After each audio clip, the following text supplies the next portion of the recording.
আমাকে সাদা একটা পেপার দিয়ে বলে আপনি এখানে রেজিগনেশন লেটার লেখেন। আমি বলছি না, আমি লিখবো না, আমি মানসিক ভাবে বিপর্যস্ত, আমার প্রেশার ধরে গেছে, আমি লিখতে পারবো না। আমি লিখলে যেটা আমার ডকুমেন্ট থেকে যাবে, সেই জন্য লিখি নাই। পরে তারা হচ্ছে যেটা নিয়ে আসছে প্রিপারেশন তো নেওয়া পুরা প্ল্যান্ট একদম, ওইটা আমার বের করে দিয়া আমার আঙ্গুল গুলো ধরে এরকম এরকম করে টিপসই দেয়। আমি কি মূর্খ মানুষ? আমার টিপসই কেন? তবে আমার সিগনেচারটা ওভাবে আমার আঙ্গুল ধরে ধরে করে আমার ছাত্রছাত্রীরা। পরে আমি যদি আমি সিগনেচার না করি তাহলে আমাকে ফিজিক্যাল হ্যারাসমেন্ট করবে, কারণ প্রিন্সিপাল তারা নাকি এটা করে আসছে, কিন্তু আমি তো দেখি নাই, কারণ আমি তো আমাদের রুমে তালাবদ্ধ ছিলাম। আর দুই একজনের টিচারের সাথে একটু করছে, কিন্তু ওটা হলো প্রহসন। শুধু যদি আমার সাথে করে তাহলে এটা তো ইস্যু হয়ে যায়, আমি বুঝে ফেলবো। সেজন্য দুই একজনের একটা আলটিমেটটা আমি একটু লিখিত নিচে ভালো ব্যবহার করবে, কিন্তু আমারটা একদম রেজিগনেশন লেটার।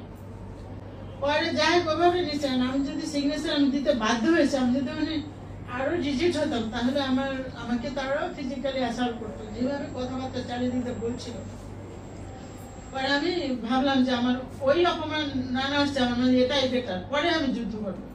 পরে আমি সিগনেচার ওরা হাত ধরেই করেছে, আমি নিজে না, জোরপূর্বক। তারপরে আমাকে আরো 4টা পর্যন্ত আটকায় রাখলো, এবং ওই চিঠি তারা হেডকোয়ার্টার আমাদের যে মাননীয় চেয়ারম্যান আছেন, সেক্রেটারি আছে, তাদের কাছে চিঠি তারা দিয়ে আসছে। তারপর আমার 4টার পরে ছেড়ে দিছে, আমাকে ওয়াশরুম পর্যন্ত যেতে দেয়নি।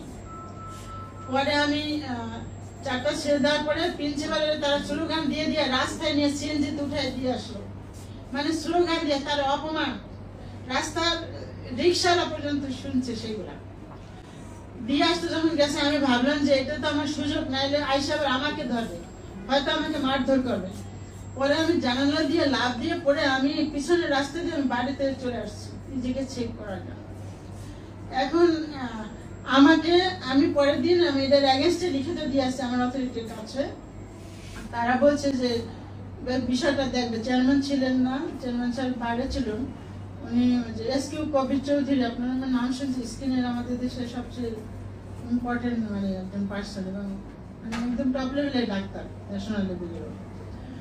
উনি ছিলেন না, উনি কালকে আসছে, আজকে হেড অফিসে আসবে, আমি যাব। আমি অফিসে গিয়েছি আজকের, একটা তো চাকরির একটা রুলস আছে, সেটা অনুসারে আমি যাই। আমার যে বর্তমানে যে দিছে দায়িত্ব, তিনি হলেন ওই গোষ্ঠী আর কি। ওনাকে এর আগেও 3-4টা আমেরিকার আমলেও প্রমোশন পাইছে, এখন উনি আবার চেয়ার পাইছে। এখন এদের দুজনের ইন্ধন, এটা আমি স্পষ্ট। এবং এদেরই যারা সামনে লিডারশিপ দিচ্ছে এই আন্দোলনে, তারা এদেরই আত্মীয় স্বজন, স্টুডেন্ট কিন্তু এদের আত্মীয়। এবং পরে আমি স্যারকে তো বলে আজকে